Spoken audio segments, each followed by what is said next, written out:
Au cours des dernières semaines, on a fait grand cas de la projection de la prochaine élection au Québec. On a ainsi affirmé qu'avec seulement 40 des voix, la CAQ de François Legault pourra obtenir 80 des sièges et, conséquemment, 100 du pouvoir pour les 4 prochaines années.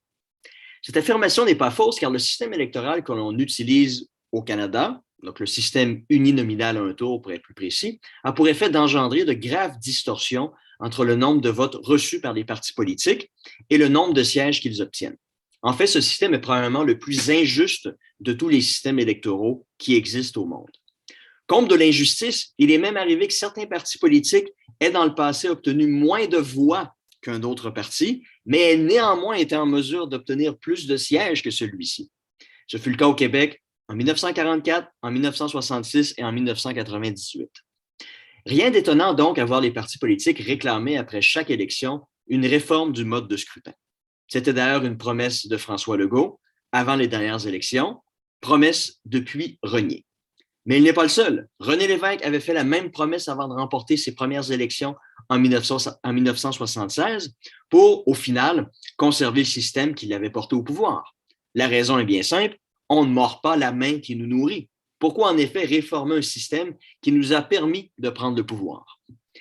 Voilà pourquoi plusieurs réclament qu'une dose de proportionnalité soit incluse lors des élections afin de faire en sorte que le pourcentage de sièges corresponde davantage au pourcentage de votes qu'un parti a obtenu lors des élections. Donc, dans un pur système proportionnel, comme celui qui est utilisé en Israël, par exemple, un parti qui se voit accorder 10% des voix obtient automatiquement 10% des sièges au Parlement et ainsi de suite.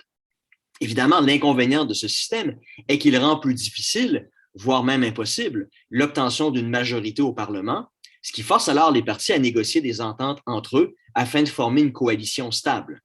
C'est actuellement le cas en Allemagne, où il y a un accord formel entre les sociaux-démocrates, les libéraux et les écologistes, ainsi qu'au Canada avec Justin Trudeau et les néo-démocrates. N'est-ce pas merveilleux? Faire en sorte que les partis politiques sortent des ornières de la partisanerie pour faire des compromis. Oui et non.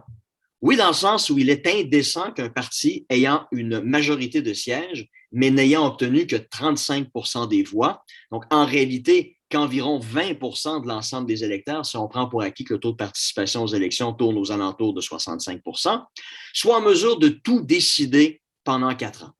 Voilà en quelques mots la logique qui sous-tend la nécessité de réformer notre système électoral. Cette vision n'est pas sans mérite, mais il y a un envers à la médaille.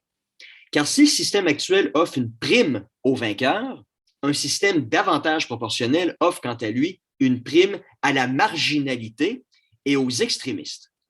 En effet, si un système qui fait une plus grande place à la proportionnalité rend l'obtention d'une majorité de sièges plus difficile, voire impossible pour un seul parti, ce dernier doit donc s'allier à des petits partis n'ayant récolté que quelques sièges afin de pouvoir former cette majorité.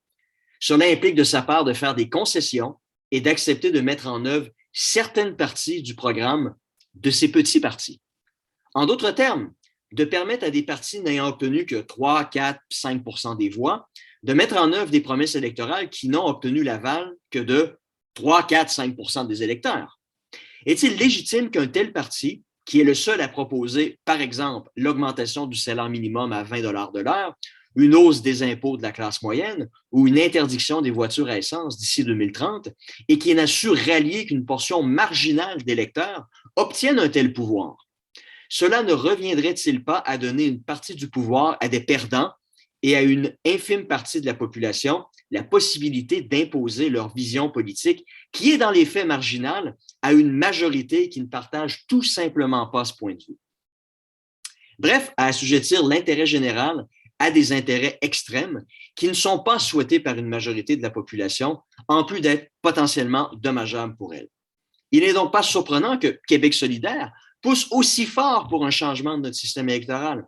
Car sachant qu'ils n'arriveront pas à prendre le pouvoir avec le système actuel qui punit les positions extrêmes et marginales, leur souhait est de trouver une façon d'obtenir la balance du pouvoir pour mettre en œuvre leur programme. Donc, si le système électoral actuel n'est pas parfait, il offre au moins l'avantage d'empêcher dans une très large mesure des partis marginaux de faire chanter d'autres partis.